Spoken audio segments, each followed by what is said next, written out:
YouTube video श्रृंखला में पिछले वीडियो में हमने चर्चा की थी बच्चेदानी की गांठ के बारे में और आज हम बात करने जा रहे हैं बच्चेदानी में गांठ के ट्रीटमेंट के बारे में।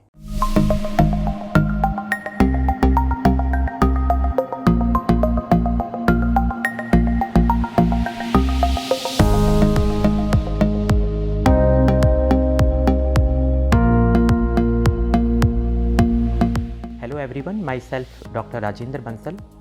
अगर मैं बच्चेदानी में गांठ के इलाज के बारे में बात करें कि आपको अपनी बीमारी का पता है, तो शुरुआती अवस्था में जब बच्चेदानी का गांठ का साइज़ 2 सेंटीमीटर, 2.5 सेंटीमीटर, 3 सेंटीमीटर या 30 mm, 20 mm जो रिपोर्ट के अंदर अक्सर लिखा होता है और आपको सिम्टम यानी लक्षण बहुत कम है, माहवारी बहुत ज़्यादा नहीं आ रही है परंतु हल्की सी आपको लग रहा है कि माहवारी ज़्यादा है, तो ऐसे केसेस में मेडिकल मैनेजमेंट, जिसका मतलब होता है दवाओं के सहारे, इसमें ऐसी दवाएं दी जाती हैं, हार्मोन वाली दवाएं दी जाती हैं जो कि आपकी बच्चेदानी से जो ज़्यादा ब्लीडिंग हो रही है उसको वो कंट्रोल करती हैं। 30 to 40% केसेस के अंदर ये जो माहवारी है काफ़ी हद तक इसको कंट्रोल किया जाता है और बच्चेदानी की गांठ का साइज़ कम हो जाता है।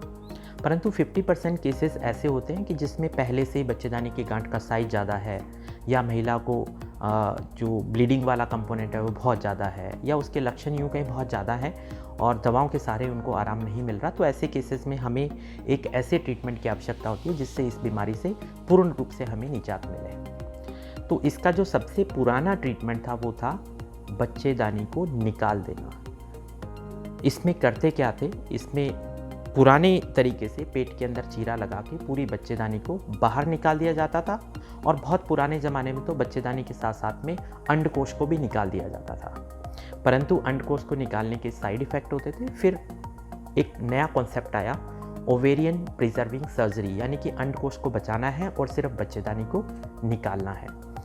मेडिकल साइंस के अंदर नित्य नए एडवांसमेंट आते हैं और ऐसा ही एक एडवांसमेंट था ट्रांसवेजाइनल हिस्टेरेक्टमी, जिसका मतलब था बच्चेदानी के रास्ते से यानी कि वेजाइना के रास्ते से जाके इंस्ट्रूमेंट के माध्यम से बच्चेदानी को निकाल दिया जाता था, जिसका फ़ायदा होता था कि महिला के पेट पे कोई कट नहीं आता था। तो कॉस्मेटिक डिसफिगरमेंट यानी कि महिला को एक कॉस्मेटिक वो नहीं लगता था कि मेरे पेट में कोई चीरा लगा है।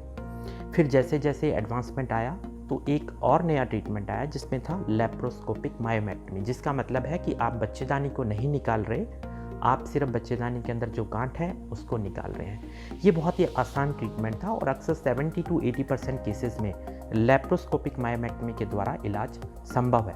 परंतु कुछ केसेस ऐसे होते हैं जिसमें गांठ का साइज़ बहुत ज़्यादा होता है, उन केसेस में ये ऑप्शन कारगर नहीं होता और उसमें एक ही ऑप्शन होता है कि आप पूरी बच्चेदानी को निकालना पड़ता है। लेकिन मेडिकल साइंस में नित्य नए नवाचार होते हैं। आज ज़माना है मिनिमल इन्वेजिव ट्रीटमेंट का, जिसे हम इंटरवेंशन कहते हैं। इन मिनिमल इन्वेजिव ट्रीटमेंट में बिना चीरे के बहुत सारे नए नए इलाज किए जाते हैं और ऐसे ही इलाज के बारे में हम अगले श्रृंखला में बात करेंगे, minimal invasive treatment for uterine fibroid. Thank you for watching this video.